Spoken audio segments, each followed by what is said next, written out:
श्री शिवाय नमस्तुभ्यम। हर हर महादेव भक्तों, ओम नमः शिवाय। जैसे कि पंडित जी गुरुजी पूज्य प्रदीप मिश्रा जी द्वारा बताया गया है कि अगर कोई नारी की जिंदगी में बहुत शीघ्र ही लिखा है कि वो मतलब विधुर हो जाएगी, विधवा हो जाएगी, तो अगर उसको किसी पंडित ने बता दिया है, उसे कुंडली में लिखा है, कुछ भी है, कहीं से पता चल गया है, तो उसको ये उपाय जरूर करना है। क्या करना है? उसको जो नारी मतलब वैधव्य होने वाली है, उस नारी को क्या करना है, 1 लोटा जल लेकर जाना है शिवालय, और शिवालय जाकर जो माता अशोक सुंदरी का स्थान होता है, जो भोलेनाथ की सबसे छोटी पुत्री है, सबसे छोटी बेटी है माता अशोक सुंदरी, उस जगह पर माता अशोक सुंदरी की जगह पर 1 लोटा जल चढ़ा देती है और अपनी जो भी समस्या है, जो भी दुख है, बोल देती है, तो उनकी जो भी मनोकामना होगी बहुत शीघ्र ही माता अशोक सुंदरी पूर्ण कर देंगी। पंडित जी ने यहाँ तक कहा कि माता अशोक सुंदरी की जगह पर अगर कोई भी नारी जल चढ़ाती है तो उसको अखंड सौभाग्य वरदान प्राप्त होता है। मतलब कोई भी नारी अगर शिवालय जाती है, शिवलिंग पर जल चढ़ाती है, अगर वो मतलब डेली एक नियम बनाकर माता अशोक सुंदरी की जगह पर जल चढ़ा देती तो उसको अखंड सौभाग्य का वर प्रदान हो जाता है।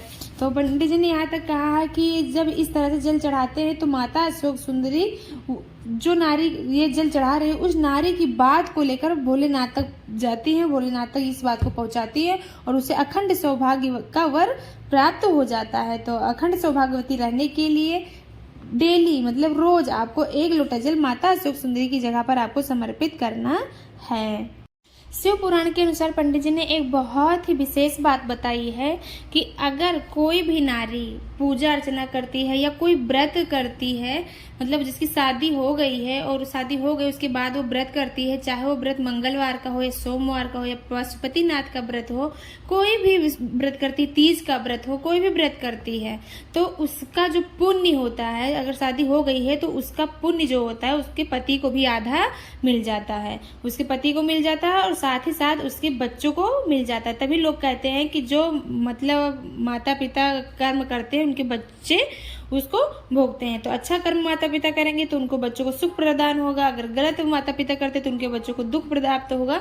तो इसलिए पंडित जी ने बताया है कि माता पिता जो भी कर्म करते हैं उनको उसमें से उनको बच्चों को भी जरूर प्राप्त होता है। तो जो नारी व्रत करती है उस व्रत का फल उसके पति को आधा मिलता है और उनके बच्चों को भी प्राप्त होता है।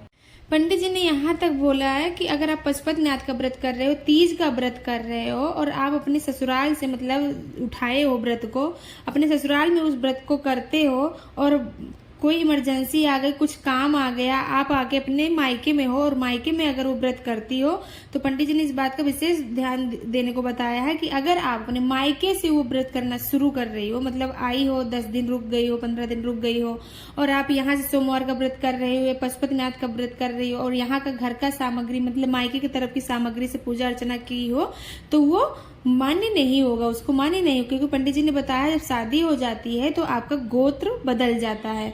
तो ऐसा अगर जब उपाय मतलब जब व्रत करो तो अपने ससुराल का सामान ही लाके करो, चाहे वो मायके में हो और ससुराल में हो तो ससुराल का सामान तो होना ही चाहिए।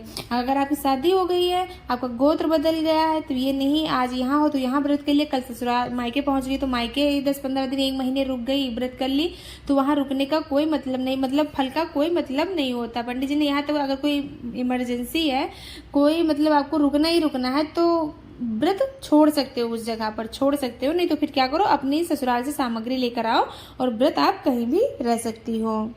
अब चलते हैं अगले उपाय की तरफ। मान लो आपके घर में बहुत कर्जा है, आप बहुत दुख है, बहुत तकलीफ है, आप बहुत परेशान हो चुके हो, तो इस उपाय को जरूर करना है। ये उपाय आप किसी भी दिन कर सकते हो, लेकिन अगर विशेष तिथियों पर करते हो तो इसका फल बहुत शीघ्र प्राप्त हो जाता है। विशेष तिथियां कौन कौन सी है? मान लो मासिक शिवरात्रि हुई, प्रदोष हुआ, सोमवार हुआ, सोमवार की अष्टमी हुई, इन सब विशेष तिथियों पर करते हो तो आपकी मनोकामना बहुत शीघ्र भोले भंडारी सुनते हैं और मनोकामना पूर्ण करते हैं। तो क्या करना है, मतलब कष्टों से दूर होने के लिए कष्ट मुक्ति उपाय है ये। क्या करना है, आपको लेना है 1 लोटा जल, 1 लोटा जल लेना है और उसमें डालना है 1 अक्षत मतलब 1 चावल का दाना। ध्यान रखना चावल टूटा नहीं होना चाहिए। 1 चावल का दाना डाल लीजिए, उसमें 1 काली मिर्च डाल लीजिए, काली मिर्च डाल लीजिए, फिर उसमें थोड़ा सा चंदन, पीला चंदन का छिड़काव कर दीजिए उस जल में। फिर उसके बाद उस जल को लेकर जाना है आपको शिवालय। शिवालय जाना है। शिवालय पहुंचकर आपको शिवलिंग के ऊपर उस जल को एक धारा में करते हुए श्री शिवाय नमस्तुभ्यम का जाप करते हुए, मूल मंत्र का जाप करते हुए उस जल को पूरा समर्पित कर देना। और जो भी आपकी मनोकामना, जो भी समस्या, जो भी दुख है, जो भी तकलीफ है, बाबा से बोल देना है। बाबा आपकी मनोकामना बहुत शीघ्र पूर्ण कर देते हैं। पंडित जी ने यहाँ तक बताया है कि शिवलिंग, अगर शिवालय जाते हो तो शिवलिंग पर आपको 5 जगह पर जल चढ़ाना चाहिए। वो 5 जगह कौन कौन सी है? उस 5 जगह जो जल चढ़ाते हैं उसको पंचगंगा बोलते हैं। अगर शिवालय जाते हो आप 5 जगह पर, इन 5 जगहों पर जल चढ़ा देते हो तो मतलब आपकी मनोकामना भी बहुत शीघ्र पूर्ण हो जाती है। वो स्थान कौन कौन से हैं और उसको किस नाम से जानते हैं? तो पंडित जी ने यहाँ तक बताया है कि उसको पंचगंगा के स्थान नाम से जानते हैं। वो 5 स्थान कौन कौन सा है? जैसे आप शिवालय पहुंचते होंगे, शिवलिंग के पास पहुंचते होंगे तो जो जलाधारी का साइड है उसके राइट साइड में पहले नंबर पर गणेश जी का स्थान होता है और दूसरे नंबर पर होता है जो लेफ्ट साइड में है कार्तिकेय जी का स्थान होता है। और बीच का जो जलाधारी होता है वो माता सुख सुंदरी का स्थान है। और जहां पर शिवलिंग रखा रहता है चौथे नंबर पर वो माता पार्वती का हस्तकमल है। जो कटी भाग है वो माता पार्वती का हस्तकमल है। और 5वें नंबर पर शिवलिंग रखा रहता है। तो इन 5 जगह पर आपको जल थोड़ा थोड़ा करके समर्पित करना है। और जो कहीं किसी किसी शिवालय में मतलब ऊपर मटका रखा रहता है, उससे बूंद बूंद करके पानी टपकता रहता है, तो उस मटके में मतलब भगवान शंकर की 5 बेटियों का नाम लेकर जल समर्पित कर सकते हो। भगवान शंकर की 5 बेटियों का नाम क्या क्या है? जया, विषहरा, सामलीवारी, दौदली, देव। इन 5 पुत्रियों का नाम लेकर आप उस जगह पर जल समर्पित कर सकते हो। उसके बाद पंडित जी ने जल चढ़ाने का एक अलग ही नियम बताया है। उन्होंने बताया कि आप शिवालय जाते हो, डायरेक्टली आपको शिवलिंग के ऊपर जल नहीं चढ़ाना है।